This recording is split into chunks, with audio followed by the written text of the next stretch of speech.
এমনি মাছ খেতে খুব একটা ভালো না বাসলেও এই ইলিশ মাছ কিন্তু আমার বরাবরই খুবই প্রিয়। আর মা যখন ছোটোবেলায় এই ইলিশ মাছ এইভাবে বানাতো, তখন আমি আগের থেকেই বলে দিতাম, মা আমাকে কিন্তু ওই বড় পিসটা দেবে। কিন্তু আমার দাদা বলতো, এই না, আমি বড়টাই খাবো। এই নিয়ে আমাদের দুই ভাই বোনের খুনসুটি লেগেই থাকতো। তো আজকে যখন মাছের এই রেসিপিটা বানাচ্ছি, তখন সেই ছোটোবেলার কথাই মনে পড়ে গেল। আর আমার মা কী করতো, কলা পাতাগুলো আগে একটু আমড়ে নিত, মানে ওই তাওয়াতে হালকা করে সেঁকে নিত। তাহলে কলা পাতা মোড়ার সময় একদমই ছিঁড়ে ফেটে যেত না।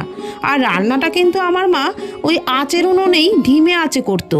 কিন্তু এখন আর আঁচের উনুন কোথায়, এখন তো সবার বাড়িতেই গ্যাস। তাই আমি গ্যাসেই তাওয়াতে অল্প একটু সর্ষের তেল দিয়ে তার মধ্যেই কলা পাতায় মোড়ানো ইলিশ মাছগুলো এপিট ওপিট ঢাকনা চাপা দিয়ে বেশ লালচে করে সেঁকে নিলাম। আর খেতে কেমন লাগে সেটা না হয় আজকে বললামই না, আপনারাই আমাকে কমেন্ট করে জানান এটা খেতে কেমন লাগে।